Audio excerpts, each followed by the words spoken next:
I know there will be people upset by this next ranking, because we are talking about such an iconic Disney princess film, and this is a Disney film credited with saving Disney from the wartime anthology era, and became quite important on their catalogue. And while I do respect the legacy, I can't say I liked this one as much as most people seem to the point where I can say it's a rare Disney film where I actually do prefer its remake to the original, and that is Cinderella. This is a common issue I have had throughout the Silver Age of Disney, and this applies to Cinderella as well, and that is it's unfocused. The movie spends most of its runtime following the mice doing things, and they don't even become important until the end of the movie, where they have to free Cinderella from her bedroom to try the glass slipper on. But meanwhile, Cinderella feels like she's sidelined in her own movie, which the film does focus on her backstory early on in the movie, but doesn't do anything with it. The ball isn't mentioned until halfway into the movie, and the prince isn't even a character. You heard me. To qualify as a functional character, you need to have traits that are compelling and a personality that makes a character unique from the others. But the prince not being a character makes the romance underdeveloped. The runtime shouldn't have wasted its time dedicated to the mice.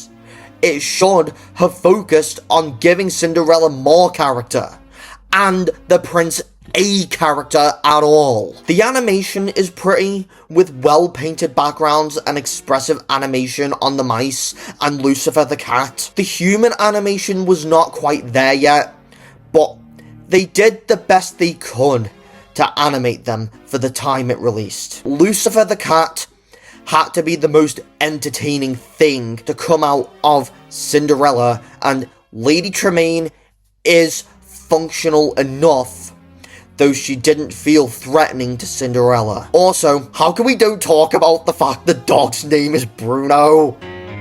You get it. The music is the strongest thing in the movie, particularly in Bippity Boppity Boo, and the orchestral score does sell the setting of the movie quite well, and the voice acting is solid, particularly in Lady Tremaine, the King, and the mice, although I do think some vocal performances felt flat. To be honest, I don't dislike Cinderella. I do consider it to be an overrated classic, but if it wasn't for the runtime heavily focusing on the mice and not Cinderella herself, maybe the film could have ranked high. This next placement, I know, is probably going to cause a lot of disagreement, but when I told someone where I had ranked this movie, they literally told me I had done this movie dirty, but I can honestly understand why. This movie does have a fan base of its own, but unfortunately, I can't say that I had connected with this film like other Disney fans have seemed to, and that is Robin Hood. I do find Robin Hood to be a watchable movie, but not specifically a memorable one. The biggest issue for me is its story feels too simple. The various heists throughout the film were entertaining enough, but I wasn't invested in the heists outside of that. The film does have some charming dialogue to enjoy, and especially when Little John or Prince John are on screen. But compared to Tangled or Raya and the Last Dragon, it doesn't feel like it's deep enough in the writing department to justify ranking it any higher. The animation is another element of the movie I find mixed, which the artwork still looks good overall, with loads of creative visual gags to enjoy, but it was easy to spot that some animation had been recycled from The Jungle Book, which did make a lot of scenes familiar. Even in the visual moments involving Prince John's snake companion and a few comedic scenes, the character designs do have the familiar storybook feel to them, even if some of the designs reminded me too much of Winnie the Pooh, especially in the rabbits and owls. The characters probably had to be the best aspect of the movie, since Prince John is a standout and steals every scene with him in it, paired with the chemistry of Sir Hiss, provides some funny moments with a great performance from Peter Ustinov. Robin Hood himself is likable enough, but I found him less memorable of a protagonist, and the romance didn't receive enough development. It was just thrown in there by the end. The soundtrack is functional enough, but not one of the most memorable soundtracks from Disney. Combined with its issues related to the pacing, Robin Hood is probably a middle ground movie for me, compared to everyone else. It's not bad, and there was never a point in the movie where I felt like turning it off, but there wasn't much I latched onto after watching this movie. Finally, we have reached a point where we can stop calling these movies either bad or mid. We have finally entered the okay territory. But that doesn't mean I loved everything from this point onwards. But these are a few films where the positives actually outweigh the negatives, instead of the other way round or equally. We are not done covering the anthology era just yet.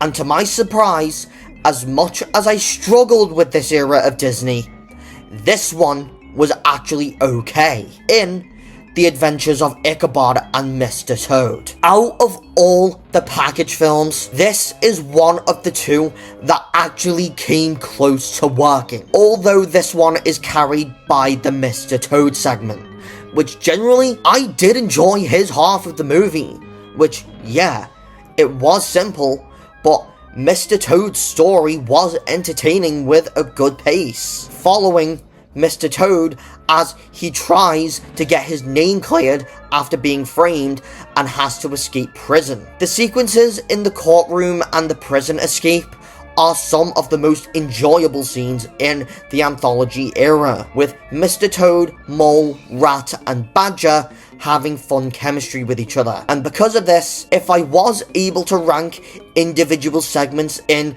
the package films instead of the full package themselves, the Mr. Toad half would easily make the top half of the list. But as a package though, is held back by the Ichabod Crane segment.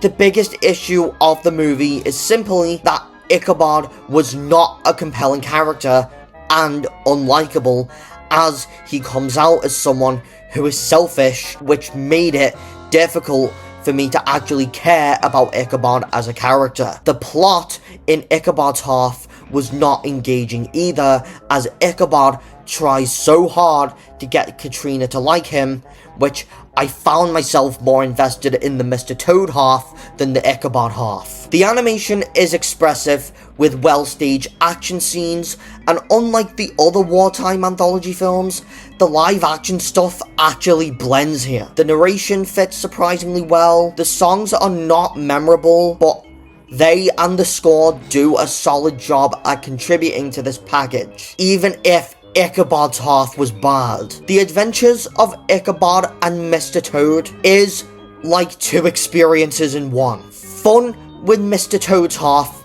and boredom with Ichabod's half. Surely this would be enough to make this the best wartime anthology film, right? Well, there is one other wartime anthology film that ranks above it, but we will get there.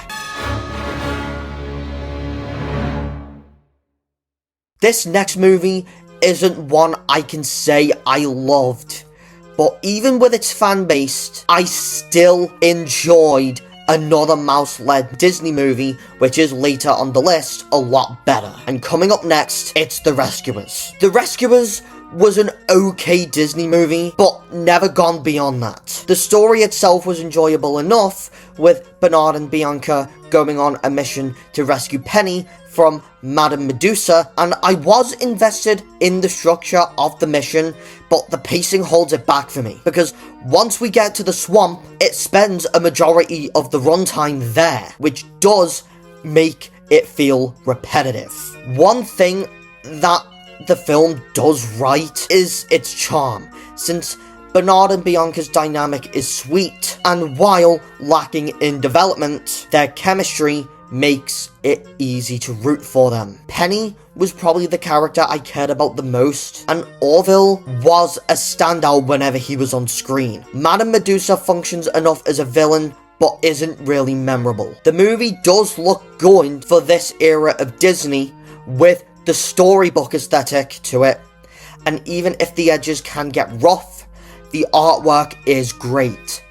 The voice acting does blend in really well, even though some performances can be less energetic than later Disney movies. And the score isn't one of Disney's most memorable, but does help to maintain what the movie is going for. The Rescuers, while I'm not a big fan of this film or its sequel, it has likable characters and a functional enough plot to keep it enjoyable. It's not on the heights of Disney's all-time greats, but at least it gets more right than it does wrong. But if I was asked which Disney film I would pick out of The Great Mouse Detective or The Rescuers, The Great Mouse Detective is easily my pick.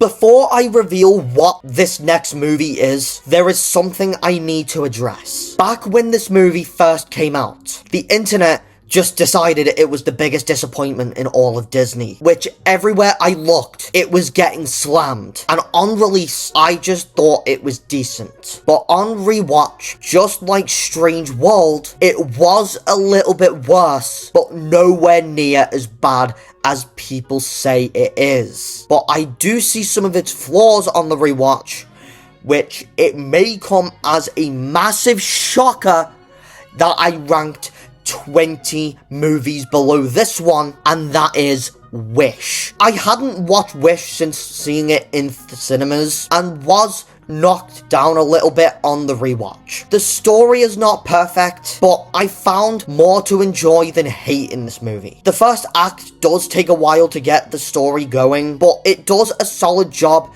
at explaining how the Kingdom of Rosas works, and establishing the message about the importance of a wish. The second act had to be my favourite of the movie, especially within the mission to obtain the wish of Asha's grandfather before it's too late. But the third act is where it started to fall apart for me, since it relies so much on prior Disney knowledge and nostalgia, which does become distracting from the actual story. I did like the ideas in Wish, but if it focused more on developing its ideas further than just being a celebration of Disney's past, it would have worked a lot better. The biggest strength of the movie had to be its art direction, with its watercolor-inspired art style. It doesn't take stylism as an advantage to the story, unlike some films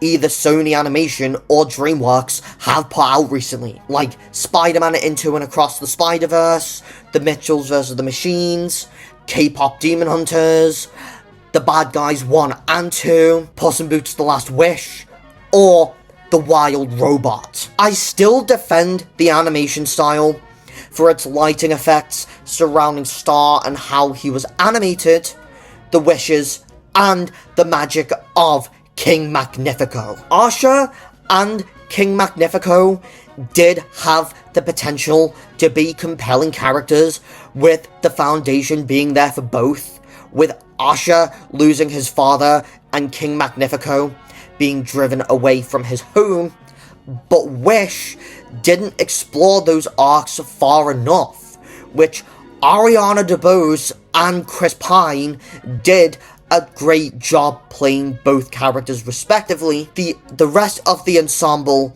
felt a bit overcrowded. But I still liked Star as well as Valentino, voiced by Alan Tudyk. I know my takes on the songs in Wish is going to be controversial, but the soundtrack gets more criticism than it actually deserves. Yeah, I can admit there were a few awkward lyrics in here, like "Watch out world, here I are," and "I let you live here for free and I don't even charge you rent." But I found the songs in Wish more memorable than I do in Frozen 2. And if I had to pick one song in the movie to consider my favourite, I would have to pick Knowing What I Know Now. Wish is not the masterpiece I was hoping for prior to release, but calling it one of the worst is a bit of a stretch.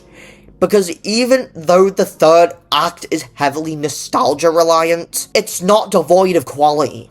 Since the art direction is easily my biggest defending point of the movie, but I just wished that the characters were more developed than they actually were. It may have not reached its full potential as a Disney film, but even though this is not a popular take on Wish, it did manage to spare the bottom quarter thanks to a few compliments. I was told a few years prior to doing this marathon that this wasn't a movie I was missing out on, but unlike a few movies that are later on the list, this one didn't fully stick with me. And despite seeing a crap ton of merch for its characters, which before going in, I was expecting it to rank much lower than it actually did. But honestly, I had more fun with this than I initially expected. And that's the Aristocats. The Aristocats did keep things simple in terms of its story, but being simple is the main thing that held it back. Since the story does take its time to get anywhere, and I wasn't into the Aristocats at all until Thomas O'Malley entered the scene. But from that point onward, that is when the movie starts to become more enjoyable, as it was mainly him that carried the entire movie. Most of its humour comes from the visuals, and the pacing can be inconsistent at times, but the jazzy atmosphere is what helps it a bit. The characters themselves are not deep, but the chemistry is fun. Thomas O'Malley is clearly the best character of the movie. And why did the merch go to Marie and not him? That's kind of bizarre. And the Alley Cats were also fun when they were around. Edgar does work as a comedic villain rather than a villain that feels like a threat to the main characters, but still fits the overall tone of the movie. The voice acting is functional, with O'Malley's voice being the most memorable of the movie.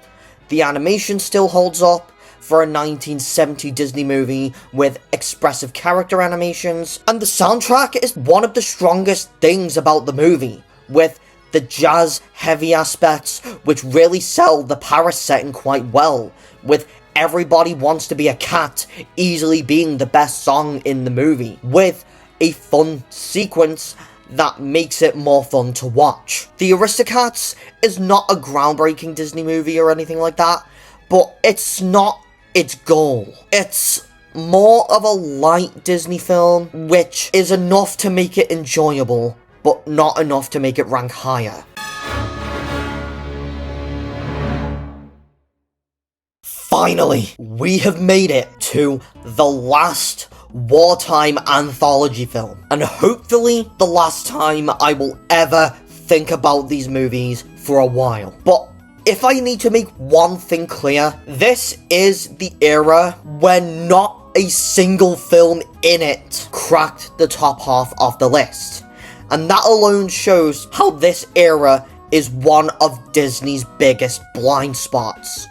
but I was always curious to see which of these package films was actually the best one. Because even though the wartime anthology films were not good, I was just ready to skip them entirely and blindly rank all 6 of them in a row. But apparently, I didn't. And the best wartime anthology film is Melody Time, and it still came out as okay. Considering that this was the most struggling era of Disney for me, with Make Mine Music, Fun and Fancy Free, The Three Caballeros, and Saludos Amigos, not even escaping the bottom quarter, I had feelings that this one would be down there as well, but this one actually ended up being the best. Once Upon a Wintertime, Bumble Boogie, and Little Toot had to be the best segments of the movie, while Trees had to be the most boring. Even though this is still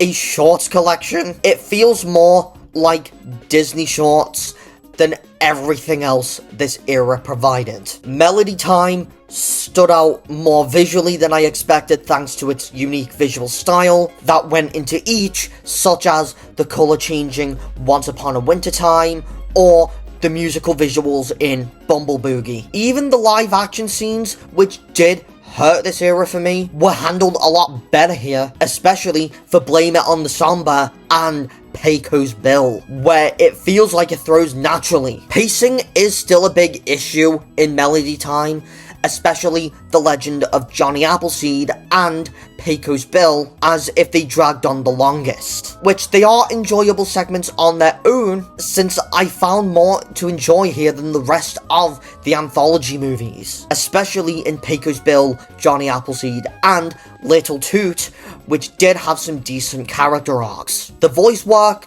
does carry each section as well. Melody Time did not escape the issues of the other anthology films, but those flaws are a lot softer here than the rest of the package films. The pacing is still a bit choppy, and some segments are inconsistent, but the stronger visuals make this the most enjoyable of my least favorite era of Disney. But at least we can finally not acknowledge this era for the rest of the video. Apart from when Fantasia comes up, that's the only exception. This might be quite an interesting fact.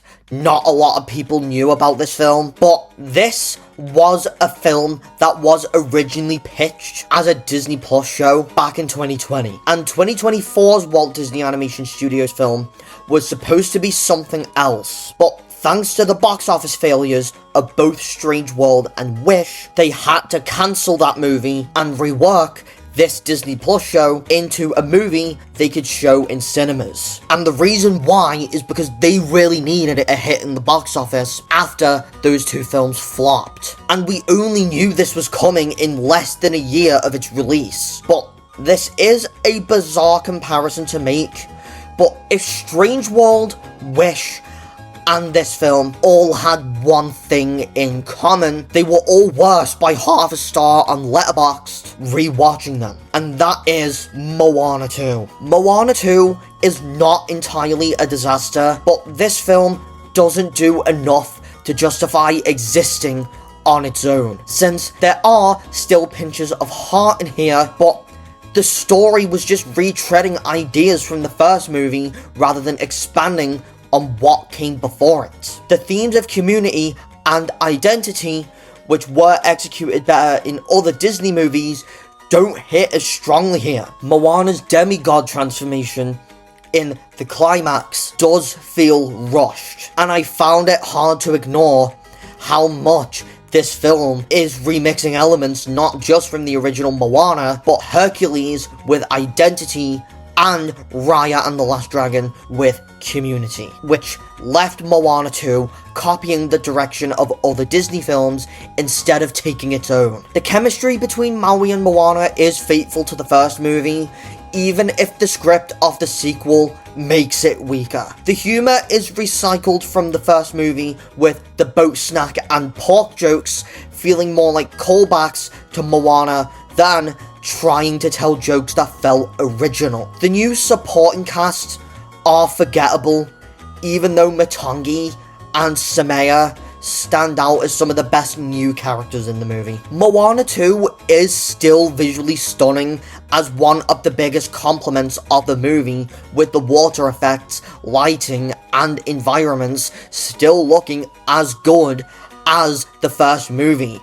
As recent modern films to come out of Disney, such as Encanto and Raya and the Last Dragon. The orchestral score is still strong, and the songs don't reach the same level as Moana 1, which it is easy to tell that Lin-Manuel Miranda was absent from this film, even though I can get enjoyment out of songs like Get Lost and Can I Have a Chihu. Moana 2 feels like a sequel that got lost in a voyage, which, unlike the Ice Age Adventures of Buck Wild, which was also reworked from a TV show after the closure of Blue Sky Studios, Moana 2 still has some good aspects of the film, such as the visuals and the performances from Alia Carvalho and Dwayne "The Rock" Johnson. But Moana 2 can't even get to the heights of the first Moana film. It's not the worst Disney sequel, but it does feel like a film that doesn't know what it wants to be, but instead recycles elements from other Disney films that executed them better. Going into this next film, I wasn't really expecting that much from it, but after watching it, I just thought it was a decent Disney film. Yep, we finally left the okay territory, and now we're getting into what's decent. And while it's not the strongest story we've had from Disney, this one is mainly carried by its friendship between Todd and Copper, the Fox and the Hound. The story itself is simple, with a large portion of the runtime not doing much for me, since barely anything happens for most of the movie.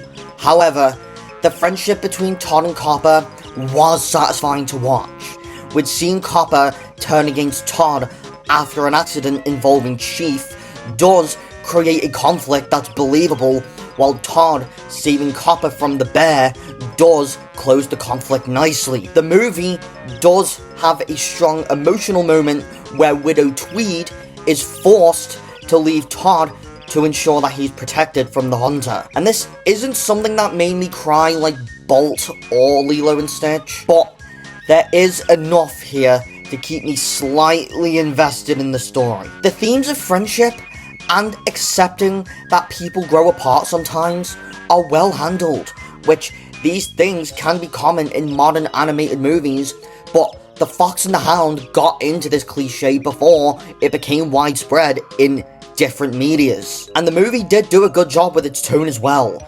especially with the darker scenes. But one issue I did have with the Fox and the Hound is the subplots that don't do much for this overall story, such as the two birds that try to catch a caterpillar, which did remind me a lot of Scrat in the Ice Age movies, which those scenes can be entertaining, but they do not interact with the overall plot, but are rather there for someone I can laugh at during the movie. Visually, the animation quality still holds up for a 1981 release, and for the final film with the original animators before they retired, with the animal animation being expressive, with each species moving in their own way, which Todd and Copper do move in a similar way, but the birds and the caterpillar move in their own way. I don't find the Fox and the Hound to be as colourful as the Aristocats,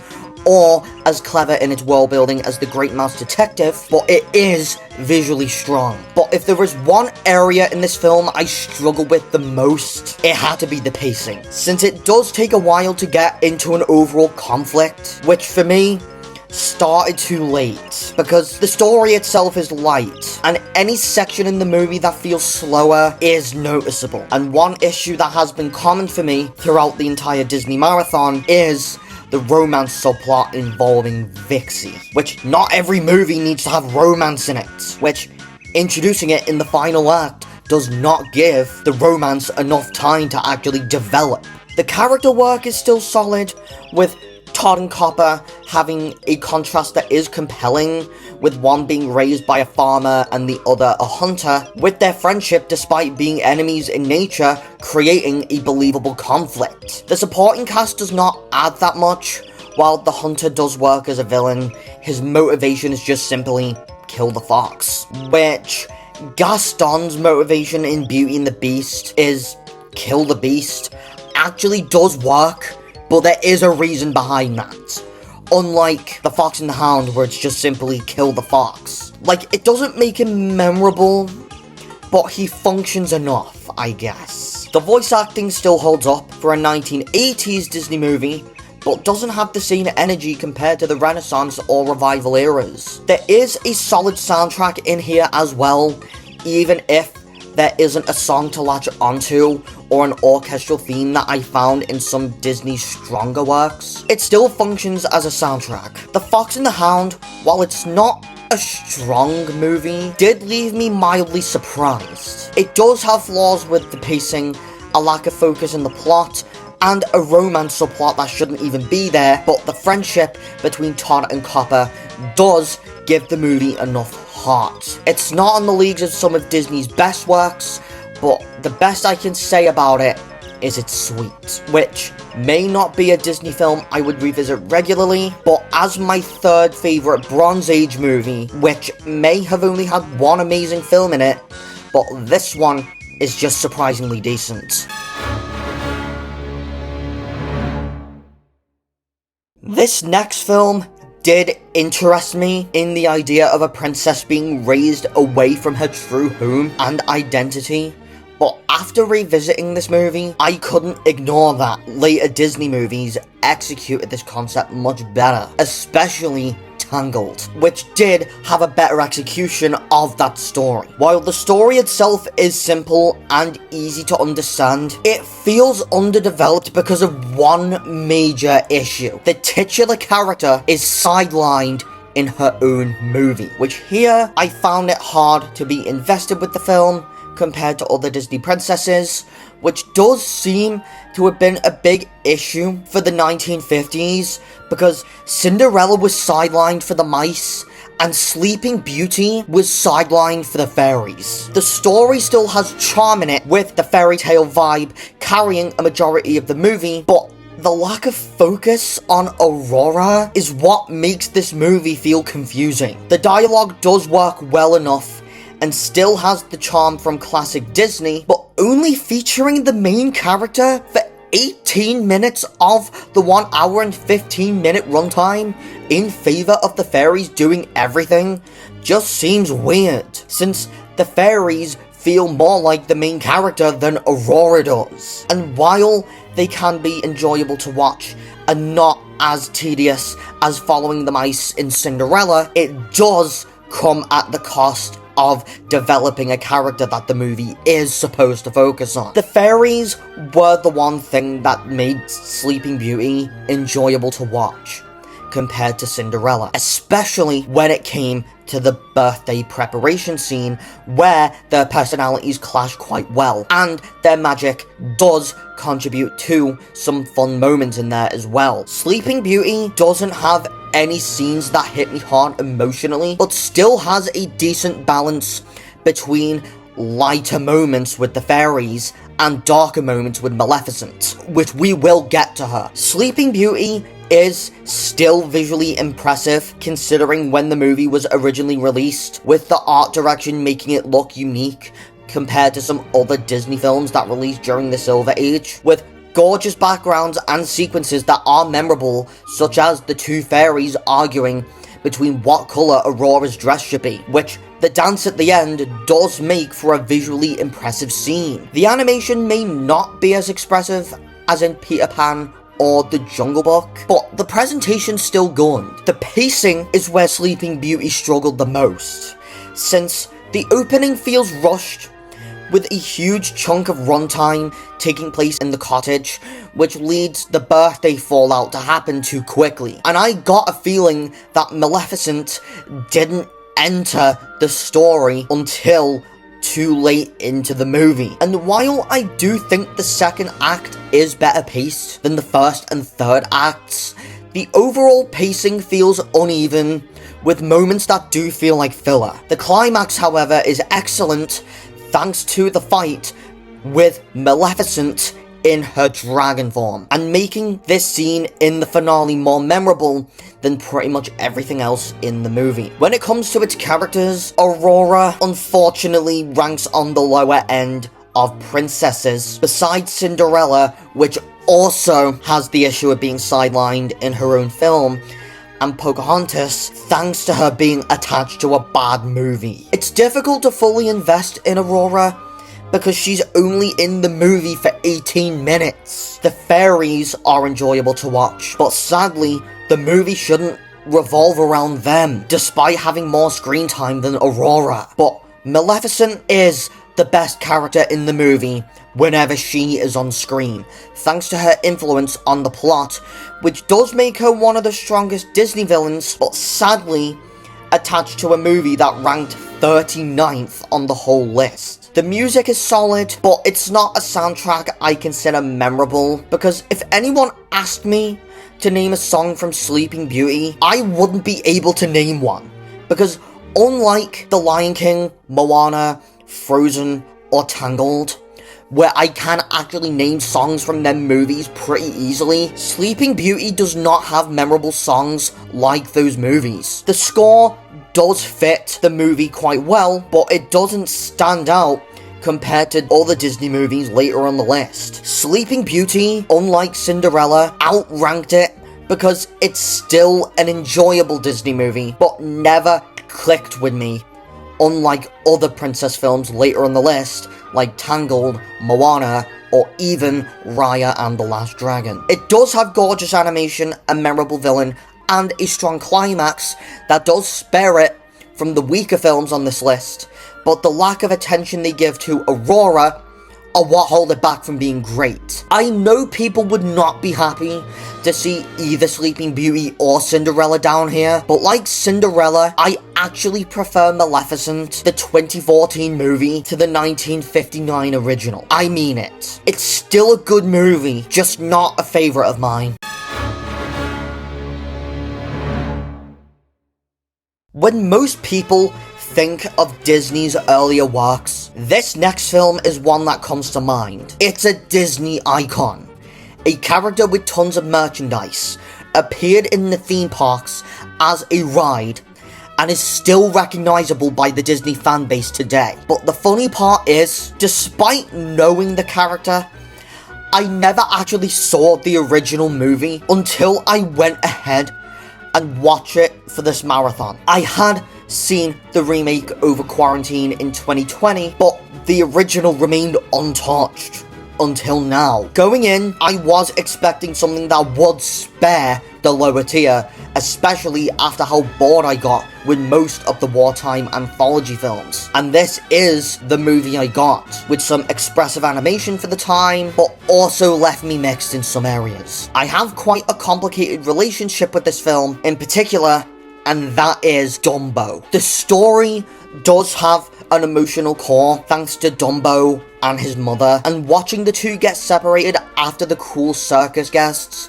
make the mother angry does create for an overall emotional hook for the film, and definitely the one part of the film that got me the most. But despite the movie only being 65 minutes long, the movie did struggle to keep me in after that point, with the biggest issue for me being the one thing that Dumbo is famous for, being able to fly, not becoming important until the final few minutes of the movie. Which, if you had heard what I said about The Sword and the Stone, you would get my point. There are still some memorable scenes to watch, such as the bubble sequence, and some sequences where the crows appear, but Dumbo does feel like a detour to actually make it to where the story wants to take us. The animation is easily the best thing I can say about the movie, since the circus setting brings in lots of opportunities for expressive and colourful visuals, and even for 1941, they still managed to pull that off quite well. Dumbo does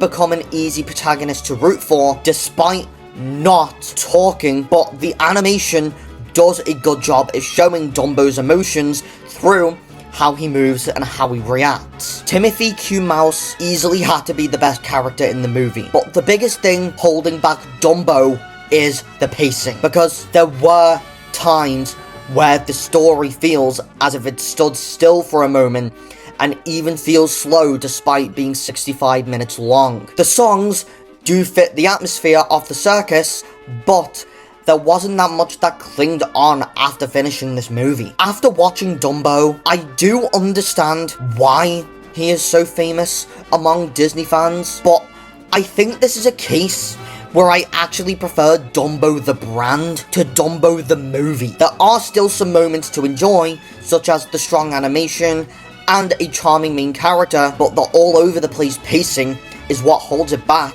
in comparison to others. I liked it, I just didn't love it. I know this next film is literally gonna have people to think, alright, you've gone too far, how dare you rank the classics below 30? But no, this one actually has a reason to be here. One of my biggest flaws with Disney's older works is how episodic each film feels, and this is one that came close to working for me, since instead of a story that feels traditional, this movie throws our main character from one situation to the next without breathing room, but it still has a wacky and creative world. Well, not everything in this film worked for me, thanks to the pacing issues. I still found this one to be slightly more enjoyable than Cinderella, Lady and the Tramp, or even Sword in the Stone. And there is a certain cat to thank for that: Alice in Wonderland. The biggest strength of Alice in Wonderland is how wacky and imaginative it is, since the logic allows the film to introduce lots of ideas, goofy characters, and visual gags that normally wouldn't work in something more traditional. But characters like the Cheshire Cat disappearing in and out, the Mad Hatter having an unbirthday party, or the caterpillar smoking letters, which, for the time, this movie does not run out of goofy concepts to show on screen, and most of the humour lands pretty well. But the main issue with all of this is there isn't a goal or a plot holding it all, with scenes like the walrus and the oysters, which I do like visually, feel disconnected from the plot, which with the movie jumping between character to character, make Alice and Wonderland slightly exhausting thanks to the lack of breathing room. Visually, Alice in Wonderland is impressive for the time, with loads of colourful backgrounds to look at, expressive character animations, and an endless potluck of creative designs,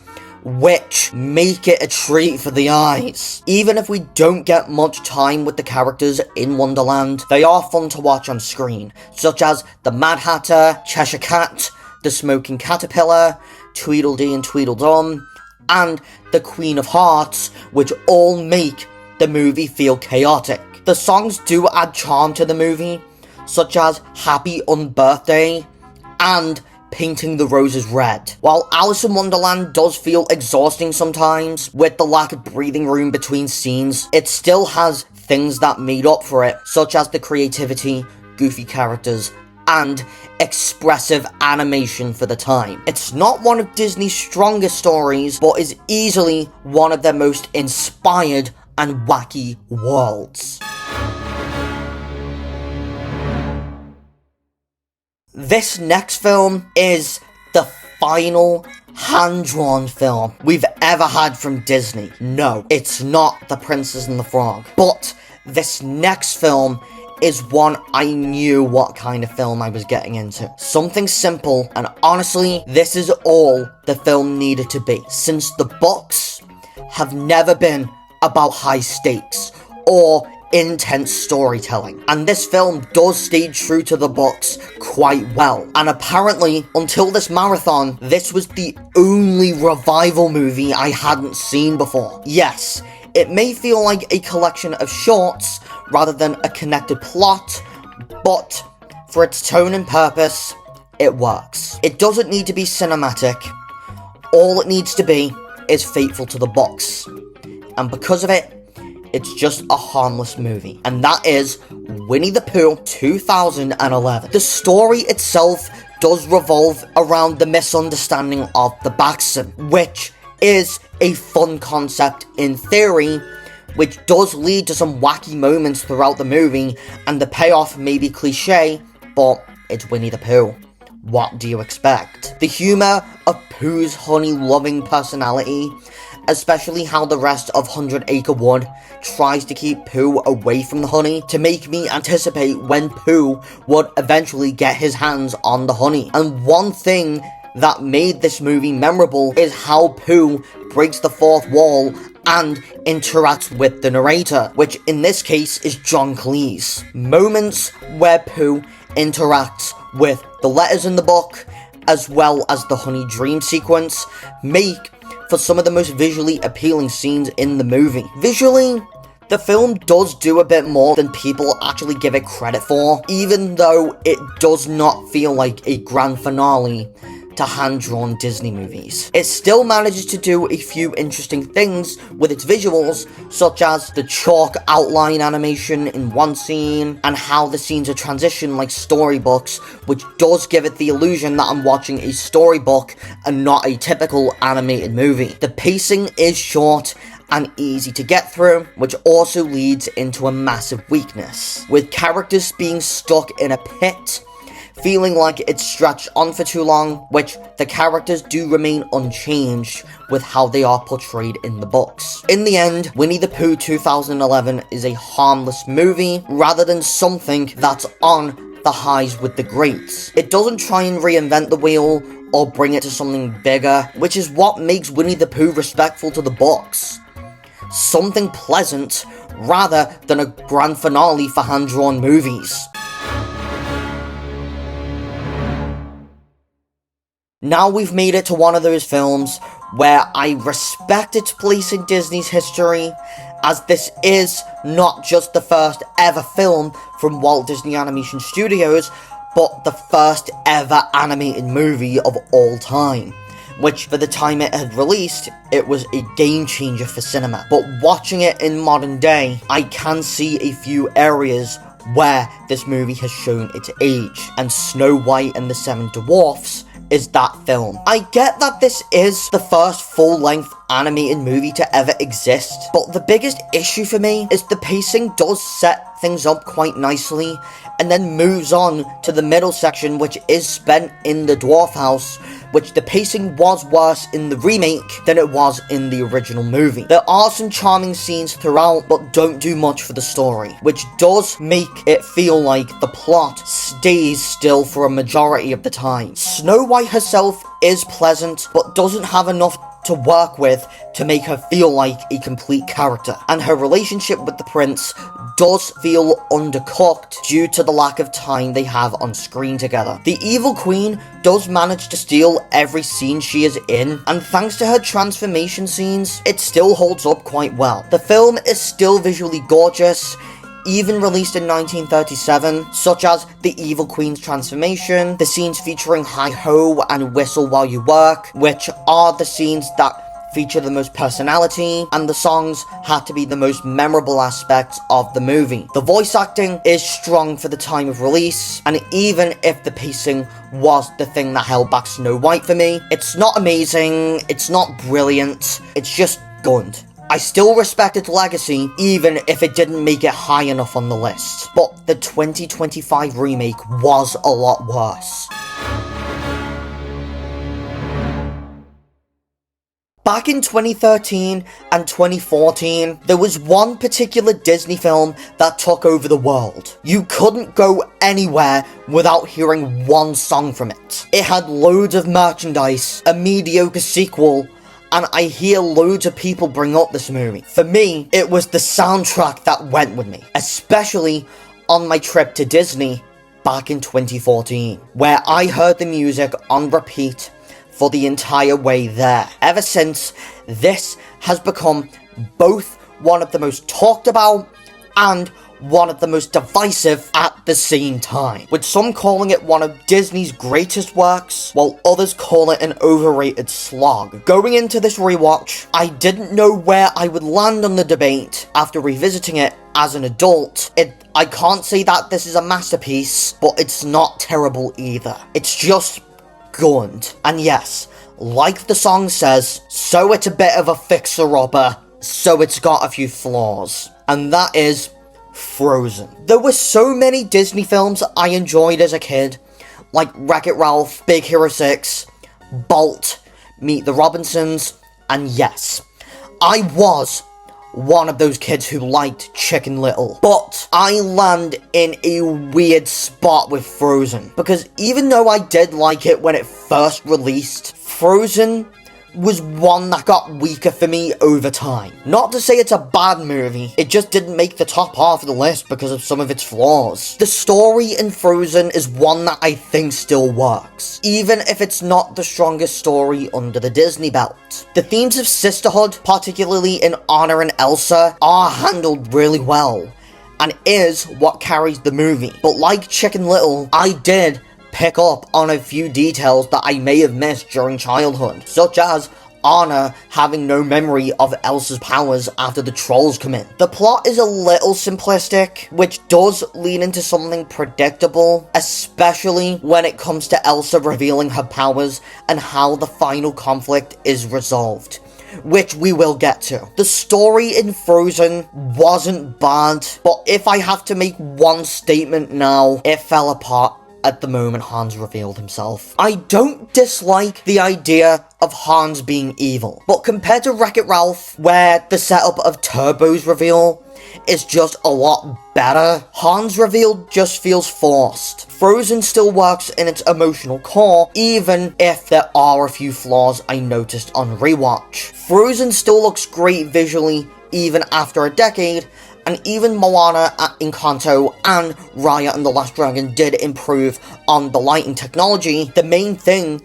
that remains impressive is the snow and ice effects, which give Frozen an identity of its own. And I did love the way that Olaf was animated, thanks to his expressiveness and his contribution to most of the film's visual gags. And I don't think I've heard anyone bring up this flaw before, especially since I've watched quite a few segments on Frozen in other Disney rankings. But Frozen is not a well-paced musical. The main reason for this is because even though the songs are good, like Frozen Heart, For the First Time in Forever, Let It Go, and Fixer-Upper, the main issue with Frozen's musical pacing is that it forgets it's a musical in the last act, with Fixer-Upper being the last song in the movie, excluding the Demi Lovato cover of Let It Go, which is another factor to Frozen having a bad final act